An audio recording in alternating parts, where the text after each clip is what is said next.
প্রতিবাদ প্রতিরোধ ছিলই, কিন্তু তারপরেও সোমবার পশ্চিমবঙ্গে এসআইআর ঘোষণা করল নির্বাচন কমিশন। কিন্তু আগেই মুখ্যমন্ত্রী সাফ জানিয়েছিলেন, যোগ্য ভোটারের নাম বাদ গেলে প্রতিবাদে গর্জে উঠবে বাংলা।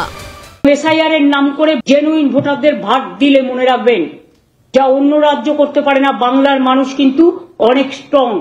আজকে বিজেপিকেও আমি আবেদন করব, আগুন নিয়ে খেলবেন না, কন্ট্রোল ইয়োরসেলফ ফার্স্ট। এসআইআর ঘোষণা হতেই দলনেত্রীর সুরেই কার্যত সুর মেলাচ্ছেন তৃণমূলের নেতা নেত্রীরা। দিকে দিকে একটাই দাবি, একজন যোগ্য যেন ভোটার তালিকা থেকে বাদ না পড়েন। তৃণমূলের রাজ্য সাধারণ সম্পাদক কুণাল ঘোষ বলেন, উদ্দেশ্য প্রণোদিতভাবে কোনো যোগ্য ভোটারের নাম বাদ দেওয়া হলে দিল্লিতে কমিশনের দপ্তর ঘেরাও হবে।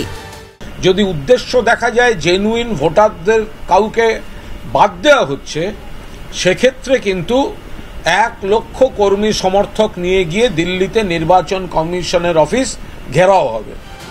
এসআইআর ঘোষণা হতেই সরব মতুয়া সংঘের সংঘাধিপতি তথা তৃণমূল সাংসদ মমতা ঠাকুর। তার মতে, এসআইআর হলে সবথেকে বেশি সমস্যায় পড়বেন মতুয়া সম্প্রদায়ের মানুষেরা। সবথেকে বেশি যদি ক্ষতিগ্রস্ত হয়, সেটা মতুয়া সমাজেরই সবথেকে বেশি ক্ষতিগ্রস্ত হবে। এটা ভয়াবহ পরিস্থিতি। এটাকে নিয়ে আমরা মতুয়ার সঙ্গে অলরেডি আমরা মিটিং ডেকে দিয়েছি, আমরা সিদ্ধান্ত নিচ্ছি আমরা কি করা যায়। এর বিরুদ্ধে হয়তো দরকার হয় আমরা ধর্নায়ও বসতে পারি। আমরা সেটা নিয়ে আমাকে আলোচনা চলছে যে এই পরিস্থিতিতে এদের আমরা কিভাবে এই ভোটার তালিকাতে ফিরে নাম রাখা যায়, তার জন্য আমরা চেষ্টা করছি, দেখা যায়।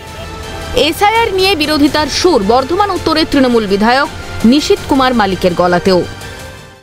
আমরা কোনোভাবেই সহিংসতাকে সমর্থন করি না এবং অনুমোদনও করি না।